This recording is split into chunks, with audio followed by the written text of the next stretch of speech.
Bonjour, je suis Marie-Lise Darve, professeure de SVT au Collège des Buclos à Mélan. Je vous propose, à vous tuteurs, de me suivre dans les grandes étapes qui jalonnent le parcours d'un stagiaire en pratique accompagnée.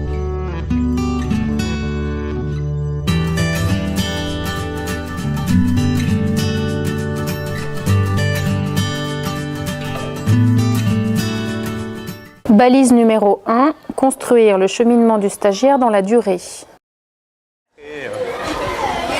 Bon bah tu vas découvrir une salle que tu connais déjà. C'est vrai. Allez viens, on va s'installer et puis on va commencer à programmer. Simplement qu'on mette au point les 15 jours à venir. Donc ça c'est mon emploi du temps, c'est le même que celui que tu as découvert quand tu es venu en stage d'observation. J'ai ciblé les classes par rapport au jour où tu peux te rendre disponible. Moi ça me paraissait bien que tu puisses prendre la classe qui est ici. Comment on va s'organiser? Ça va te prendre pas mal de temps tout ça, hein, toute la préparation. On va pas pouvoir se voir tout le temps.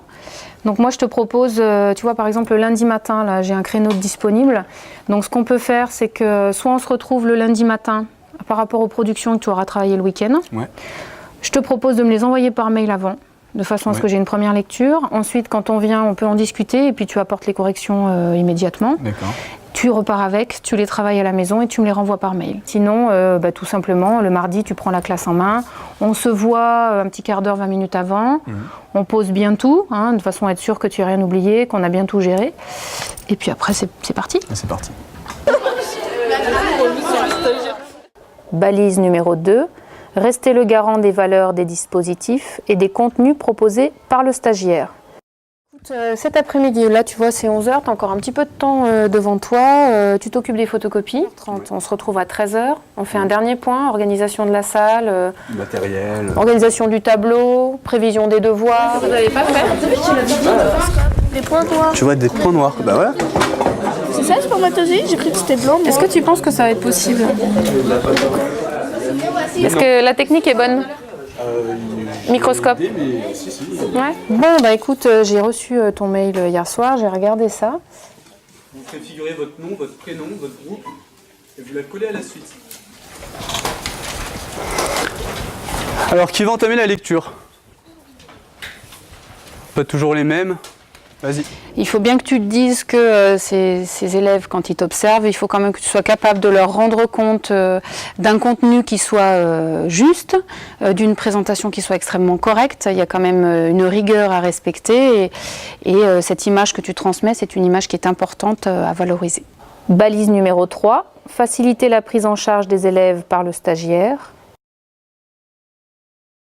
À partir d'une situation classique d'observation, la première configuration de pratique accompagnée propose un groupe A d'élèves pris en charge par le tuteur et un groupe B pris en charge par le stagiaire.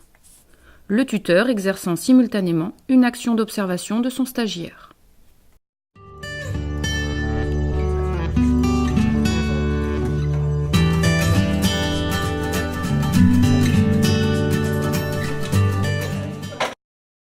La seconde configuration de pratique accompagnée met en pleine situation d'intervention le stagiaire avec la classe et le tuteur en observation de l'ensemble du dispositif.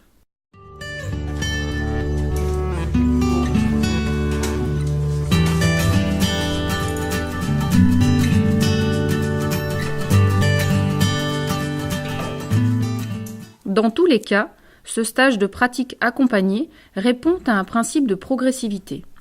Si au début du stage, le tuteur organise, prépare, conçoit la leçon et permet au stagiaire sa mise en œuvre effective en classe,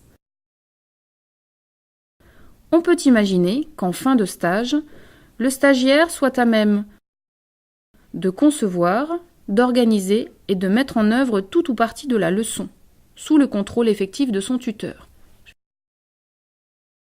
Balise numéro 4. Analyser et interpréter l'activité du stagiaire et des élèves. Bonjour Victor. Bonjour. Ils sont tous là?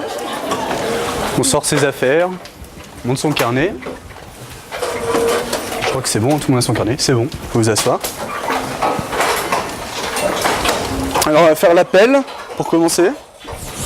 Donc vous l'avez compris, on a fait le grand 2 sur l'appareil reproducteur de l'homme. Maintenant il convient de s'intéresser à l'appareil reproducteur de la femme. Donc pour ce faire, déjà je vais vous laisser écrire le titre. Je vais se noter. Par contre ça c'est faux. Tu peux retourner à ta place si tu veux. Ça c'est une trompe. Il y a peut-être moyen de goupiller quelque chose. Faut que tu mettes dans l'axe. Voilà, Nick. Bon, tu sais, tu peux même. Mais là, ça va pas être pratique en fait.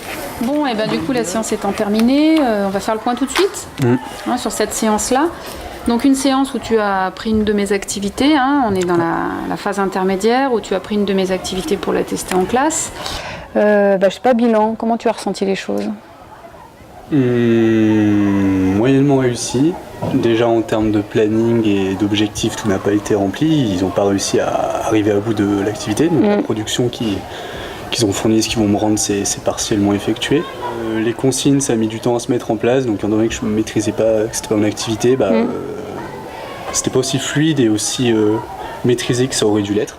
Au niveau de la maîtrise de cette séance, de la maîtrise du contenu, moi j'ai vu tout de suite, dès le départ, que tu ne maîtrisais pas le contenu. Ouais. Avec un indice, quand tu as complété le schéma des légendes, tu avais ta feuille sous les yeux. Donc ça veut dire que là, le prof fait un cours sans maîtriser le contenu. Donc ça, il faut que tu maîtrises. C'est-à-dire qu'il faut que cette feuille soit au moins posée discrètement pour qu'on ne voit pas que tu sois en train de lire des réponses si tu as un doute à un moment donné. Roselyne, par rapport au malentendant, je pense que c'est quelque chose que tu as... Faut que je me ravance. Tu es toujours de dos en fait. Non, elle regarde que le code parce qu'elle n'entend pas assez pour pouvoir se débrouiller comme ça. Par contre, l'élève qui est absente, elle entend assez quand même s'il n'y a pas trop de bruit pour... D'accord. Balise numéro 5, dégager un bilan général de l'intervention du stagiaire. Bon, du coup, je t'ai vu prendre pas mal de notes pendant ta phase d'observation. Qu'est-ce que tu fais de ces notes? Comment tu les organises? Alors, l'initiative de notre formatrice, en fait, elle nous a vivement conseillé de tout faire pour garder une trace écrite. Car, sous toute forme, les documents fournis en classe, le timing, les objectifs de chaque... toute la démarche de la part de notre tuteur. C'était quand même la phase d'observation. Et l'objectif est de garder le plus d'éléments possibles qui peuvent nous servir plus tard de bagage éventuel. D'accord. Justement, les petites vidéos que tu as fait l'autre jour pendant qu'on testait la manip avec les élèves, tu les as gardées ces vidéos?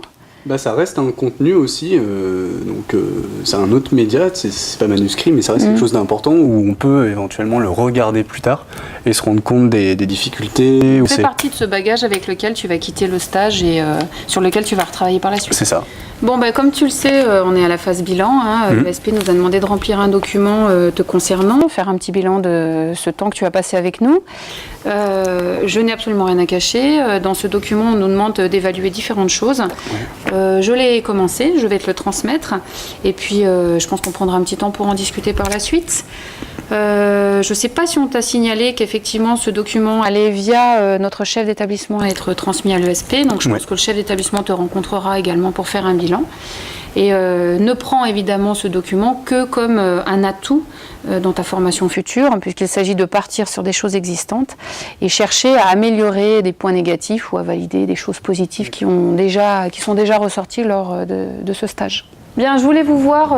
On a terminé avec Arnaud qui va nous quitter. J'ai un bilan à faire pour lui, à transmettre à l'ESP. Est-ce que vous l'avez déjà vu pour en discuter de son bilan avant Alors, on est en train de le faire, oui. On est en train de le faire. Donc, je finalise avec lui, je vous le transmets et ensuite... Et moi-même, je dois aussi le viser et puis je dois surtout faire mon propre diagnostic de la situation et son évaluation. D'accord. Pour transmettre à l'ESP. D'accord. Parfait. Voilà. On fonctionne fait comme ça. Merci. Balise numéro 6, engager une réflexion prospective sur le métier. C'était assez agréable. L'objectif, c'est ça, c'est le métier, c'est l'aboutissement. Le fait d'avoir appris beaucoup de choses, des choses utiles pour le futur métier en fait, car on ne peut pas vraiment savoir ce que c'est avant de l'avoir fait. Tout en fait, effectuer la transition entre le domaine universitaire et le domaine professionnel de l'enseignement. Et qu'est-ce qui t'a paru le plus dur quand tu as fait cette découverte du métier sur le terrain? Le plus dur, c'est de penser à tout en fait. Il y a énormément de trucs qu'il faut avoir en tête et si on les oublie, quand on est devant une classe de 30 élèves, on peut vite commencer à paniquer ou se dire zut, j'ai oublié ça ou rien de bien grave, mais ça fait prendre du retard et c'est des choses qu'il faut, je pense, qui viennent avec l'expérience. Comment tu te sens dans le rapport à l'élève? Parce que c'était une première prise de contact en fait. Tu étais cette fois-ci derrière le bureau, ils étaient devant toi. Et donc? Ça s'est bien passé. Une difficulté quand même à vraiment brider ses connaissances au niveau collège. Pour un universitaire, c'est assez difficile. Mais bon, de remarques, voilà, j'ai progressé, j'ai essayé de faire en sorte de minimiser le gouffre et au final, ça s'est bien passé. Je pense que pour toi, c'est une expérience très positive. Pour moi, tuteur également, parce que je pense qu'effectivement, tu as beaucoup de qualités pour ce futur métier. Encore, je pense, des années aussi pendant lesquelles il va falloir te former. Et comme tu le dis, ça viendra avec l'expérience. Et tu penses que tu es fait pour ce métier maintenant? Ah oui. T'es convaincu? Convaincu. En tout cas, ça a conforté une idée que j'avais déjà depuis un bon moment en tête.